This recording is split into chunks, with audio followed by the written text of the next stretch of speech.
Utang sibuyas Britney kay ay mo man ang paborito. Hala. O di ba? So kung ano na kanila. Mantika, napaon na ro. Kwan ka. Mantika na siya unsa na siya. Bugnaw nga mantika. Isang makulimlim na araw dito sa Hinaguan. Ayan, naglilikpit na sila, mother. Wow, ang sipag naman. How true, how true. Wow. Okay na sipag. Ano meron? Ano meron? Wow. Kumacho man ang anak ko, oh. Wow. Sasakit na naman ulo mo, no? Wow. Sige.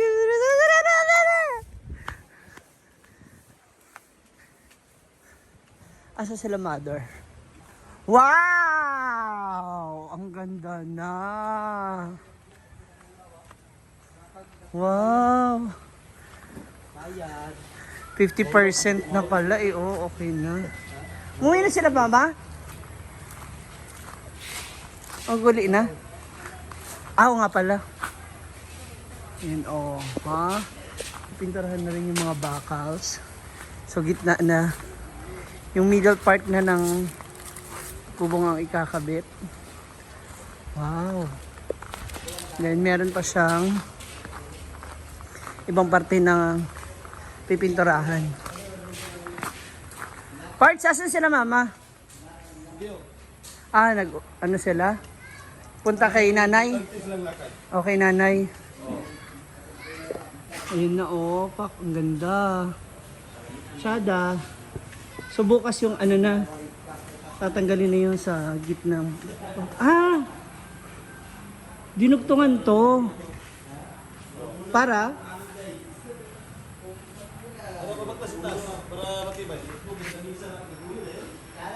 Ah, so gagawa pa ng ganito. Yan, itong gitna. So, pwede lagyan ng chandelier nga, no? Pag ano sa gitna. Ah, para nakasupport nga siya. Oo. Ayan, oh, di ba? Ang ganda. Kabogs. Pati yung likod alisin. Yung likod parts, mag-i-extend. Dito. Ay, wala nang-extend nga na ang... Ayan na. Tapos, bakod. Kasi sabi ni mama, ang gawan daw ng ano dito. Nung parang backstage ba? Yung dressing room dito sa likod. Ah, dito. Wala maglagay dito. Pero ito na yung susundan. Paikot yan. Yung ganyan. Ah. Lahat pati dito? Dito. Kaya kanilagyan ng ganito. Para patas siya pala dyan. Paikot yan. Paikot. Para walang salisi pagka umuulan. Ah, hindi aanggi. Ang ganda. Tsada na siya. Kabog. Itong iba, ito yung mga bakal na gagawing pang, ano, para doon sa pader, ay sa bakod. Ito yung bakod. Ay, ayan. Di, gano'n kataas. Hindi yung bakod. Hindi yung ano, malaking bakod. Paano yan? Ah, mag-ano ng bakal dito sa baba o Paglagay ng poste, tapos ito ilagay ganyan. Tapos ganyan. oh, para nga daw di makapasok basta-basta mga iro. Oo, yung mga aso. Kabugs na siya, oh, di ba? Tapos yung mga frame, oh, pwede na siya lagyan ng mga design dito. Magpapaano na ng mga tela-tela. Di ba? Kabugs. Wala pala si mama at papa dito. Yan yung ibang ilaw. Iaayos. Ang dami pa pala dito, oh. Pero at least unti na lang. Di ba?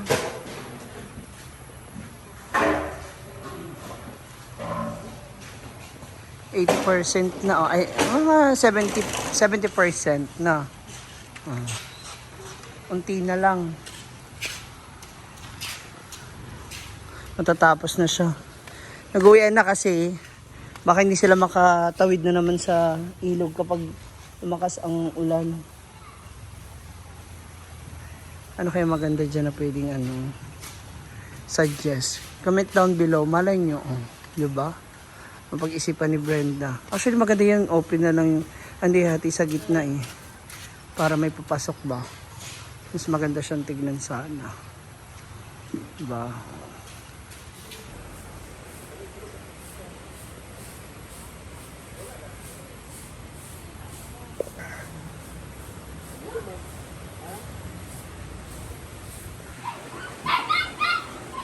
So, this is it. Marinate muna natin yung ating mga pork chop. Then, mamaya ko na siya pakukuluan ulit. Or iluluto. So, kung hindi na siya aabot for fried. Mostly kasi piniprito talaga to muna. Pero dito, since marami na, isang pakuluan lang siya. Nilagyan ko siya ng kalamansi, Hindi na prito? pepper. Iprito mo? Sama. Oo. Iprito ko. I-marinate ko lang muna siya ng mga 2 hours. 15 minutes. Ah. Sandali lang, para manuot lang yun. Okay, para manuot yung lasa. Basta ka natin dito. Ang nakarakas. Sabaw natin. Dagan mo ito kape. Kaya nga, yun nga. Hi mga moms! Fresh from the bat. So sa pagpapatuloy na ating pagluluto, as requested ni Brenda, iprito daw muna. Total, ano pa naman, hindi naman kami nagmamadali ngayon. So, ipa-fry ko muna siya. So, na-marinate na natin siya ng mga steak meat, pork steak. So, ipa-fry muna natin siya. Sabi nila kasi yung apoy. So, after niya, ito na siya lahat, saka siya ilalagay yung sauce. Okay, so gagawa muna tayo ng first batch ng ating pork steak. So, ito na pakulaan na natin siya with yung sarsa na pinagbabaran. And ngayon naman, pipigaan ko siya ng ilang piraso ng kalamansi. So, depende yan sa inyo kung paano yung magiging gusto ninyong lasa, kung asin, or alat ng inyong pork steak. So, ako gusto ko, nanunuot yung, kasi nagka pa siya ng, ano pala, konting sugar. Then, after that, pakuluin natin yan. Nalagyan ko na siya ng white onion.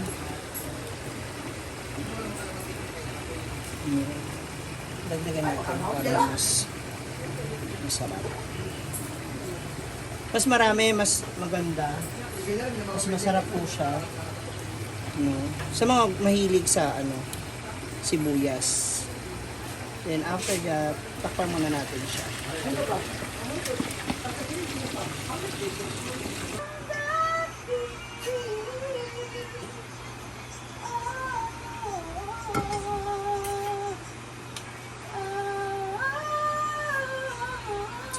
Okay na to?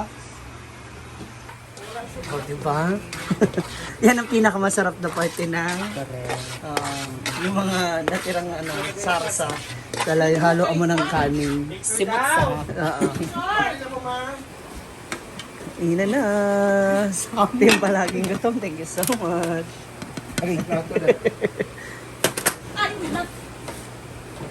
Yung bangko. Pati ko tiyara.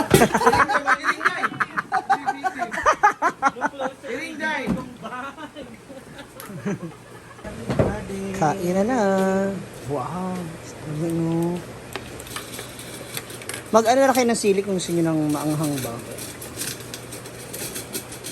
So meron kang time Kailangan before 7 makakain na ako. So okay May pa. time lapse ako. Time lapse. Tapos before 11, kailangan makakain ulit ako. Utang sibuyas Britney, kay ay mo man ang paborito. Hala! O di ba? So kung ano na kanila. Mantika, napaon na rin. Kwanta. Mantika na siya, unsa na siya? Bugnaw nga mantika. Ano? Saba pa lang kagidagan tani mo. Saba lagi. Nabuaw, di kulira, uy. Butni ko, guro pa na nimo ako kay ibabaw na. Ikaw, nadam, Diba? Nalaong Ganito, ganito. Isa lang, na. isang piraso lang kasi inano niya. Dugon kay gikuha niya. Diba? Kung ka na sa climber, di ba kang matilaw kuan. Sibuyas? Wala ba ka steak, wala rin yung pork. Nag-aaway po kami dito guys dahil sa pork steak. Dahil sa Bombay. Bali ng Bombay Isban sa ang dam. pagkuhan na gawa ka. Asan siya ba? Tapos pagkaunang nakasagpa ko bayo. Awin sa limit para na ano lang. Hala. Oh. Pasa ka na ba? Pwede pa siguro ikaw, imong naong para mailan pug ka. 1, 2, 3, na mo po ito. Ano pa istorya? Ikaw. Pertis magud mo kuha tong yatay sa 1, 2, 3. Ikaw. Lalo mo. Isang plato lang yung props. Kasagyan. Diyan okay ka lang? Ano ka? Dahil, hawin sa dahil. Bukan ba nato anik pakapusin? Bikay ba? Ako ba sa kalamlaban? Dayahan ka dito. Duwi kita pakahukad. How is it? Gisip mo muna ang lahat. Yung kanya mo nang kain. Ano po?